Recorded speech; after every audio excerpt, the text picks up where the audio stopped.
Hey guys, I've been playing some Defiance, and I'm gonna drive around a bit and do some side quests and everything like that while I go ahead and talk with you a little bit and talk to you about video games today and what possibly they could do to make them better.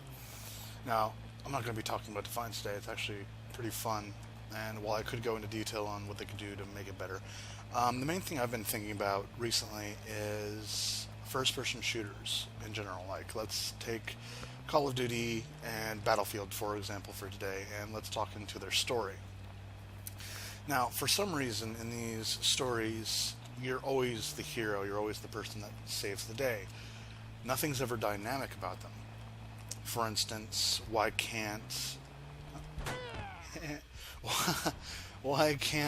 there be a situation where your teammate dies and you have to struggle to try to bring them alive or to save their life? For instance, in Battlefield, there's really a set squad that you go around with, and they never seem to die. They're always the heroes along with side you. There's never really change in the story around them. Why can't they be dynamic? Why can't there be a change in a squad, as in, real life? Why is there always that certainty almost that these are the guys that you're going to be saving the war with? I'm about to get munched on because I'm slowed. Oh, Jesus. For instance, why can't your squad make a mistake, go out into the open fire, and get nailed down? Then run up to them and start performing CPR on them because they just got fucked up. Why can't there ever be that? And I've always wondered this in playing games. Why can't the main character die? Like, is it some sort of... sorry, I'm a little bit focused on trying to get the critical hits here. Why can't there be a point where your character dies and you have to play another character? Why does it always have to be this main hero that you're playing? That always survives every single fight, no matter how big or struggle it can be. Like in Modern Warfare 2, I believe it was, a nuke goes off and your character survives the nuke. Be it you were in a vehicle in the air and you crashed and you were the only person to survive. It makes these strange stories that don't really make sense. That could be tons better if they were just to think about the story just a little bit more. And, for example, a story that would fit well, that would fit best, would be a story about a hero, not really one that saves the war, but a hero, a true hero, someone who fights for their country. And they are sending notes over to their younger brother and letters and everything like that as they're going out on their missions. And the story would go along with these letters, so these letters are what perceive as what the story is. And that would make a connection with not only the character but also his brother, his feelings, his passions, and it can go deep into a connection with that main character. And there's no need for that character to really survive. It could bring out the emotions of losing a loved one in this war-ridden world that we live in.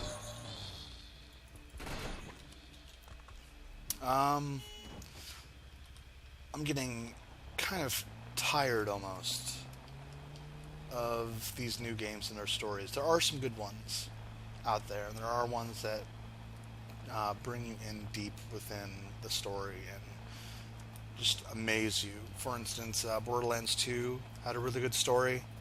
It had good voice acting, had that little bit of humor in it. But it's hard to say. Have you ever felt passionate towards a video game story that's a first-person shooter? passionate towards the characters, maybe.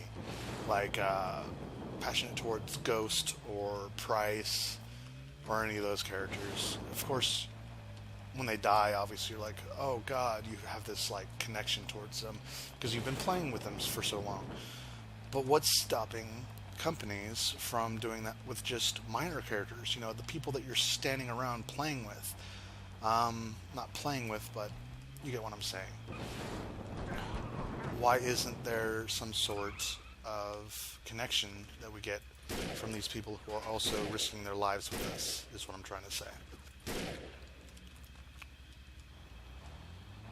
And it's really difficult, because most of these games are going down a linear path of storytelling, when they could venture out and do something amazing. Do something that is not done in every game. Do something that you could play the same single player over and over again and get a different story out of.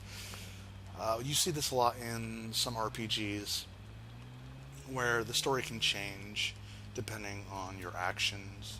Why can't there be changes based on who dies, who survives this manslaughter that we call war? And it's something to think about.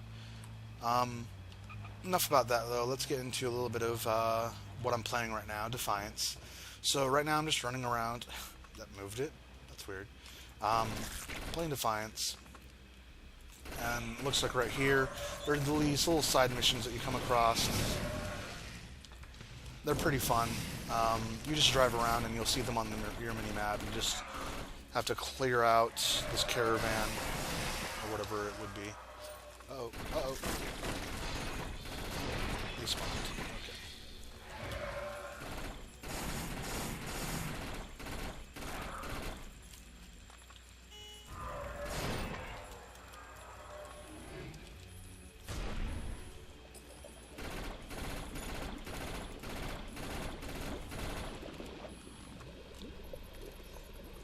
Let's get some ammo before this starts up. So after I kill these, there's going to be this giant that spawns and that I'm supposed to kill. Not giant, but a big bug, basically. And then once I do that, I'll get some experience and might get some items. You never know.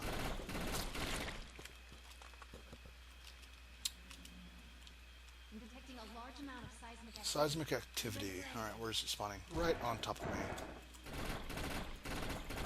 Alright, this is the big bug you saw me facing at the very beginning of the video. Since I'm alone, it's going to be a little bit more tough to try to kill it.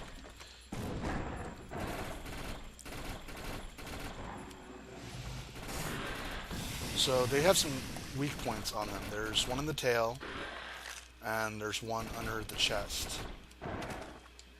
for this type of monster. So right here, his ass is flailing out, but I didn't get behind him in time. And as you can see, 44 damage compared to... Ow.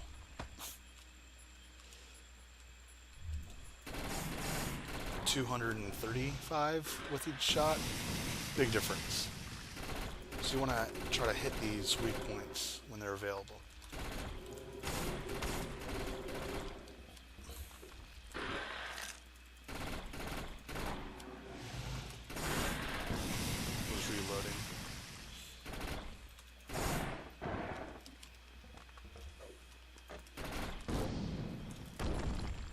Okay, so his tail's going to be open. There we are. That was amazing. Let's do it again.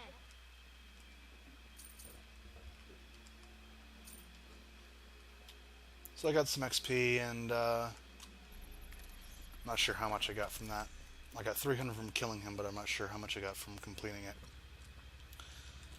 And there's another one right over here. I'm supposed to revive these guys.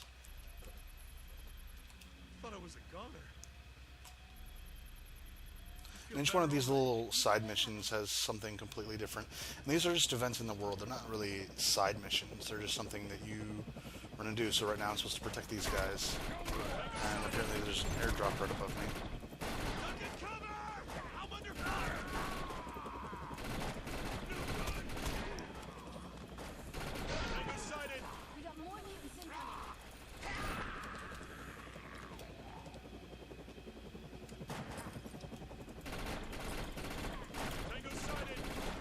Switch over to my sniper.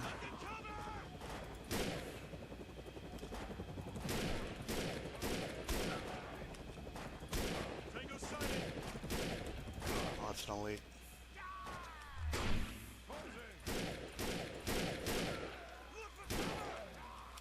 Starts running around when he's on fire. Always nice.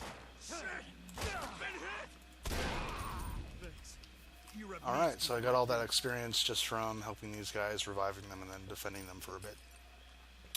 So that's how you get experience. You can also do main mission quests, episode quests, which are kind of for the TV show, and then there's all these little mini missions that you can do as well, like a time trial. There are different weapon ones that you can do, which are called hot shots, and rampage. So let's show you a rampage one. Let's see, is there one closer to a spawn point that I can do? My mouse is a little fucked up, so forgive me. Oh, let's show you one of these. These are always fun.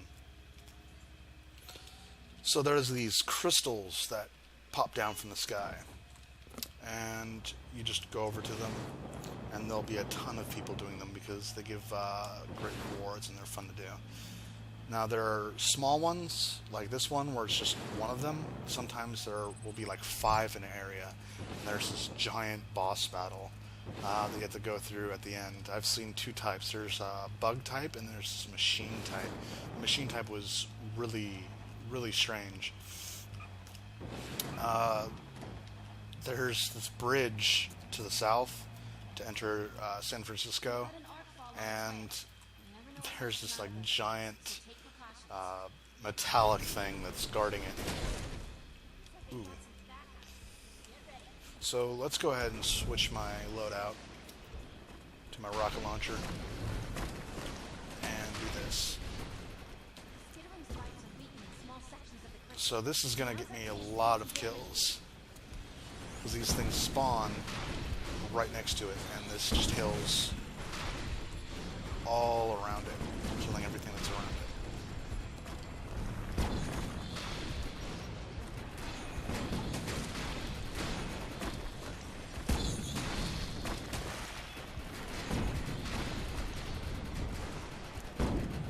The thing is already almost dead.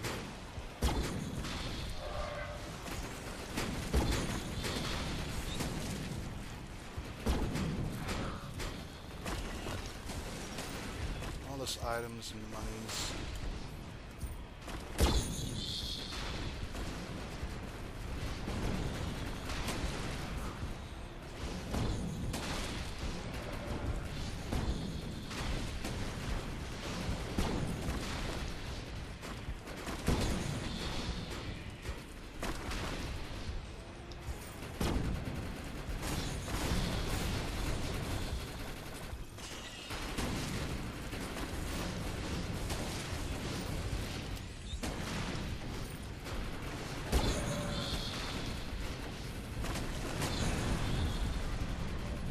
It's destroyed.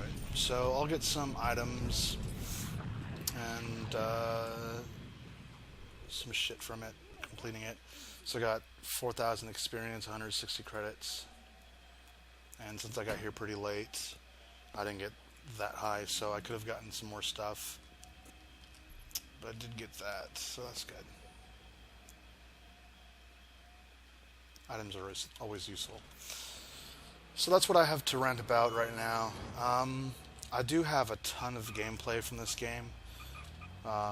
So if you guys want me to go ahead and upload all that, I don't mind at all. Just put down a comment. It's just going to take a long time for me to go through all the footage and everything to get it all set up. That is... Kill this guy real quick. Sorry. It's an elite.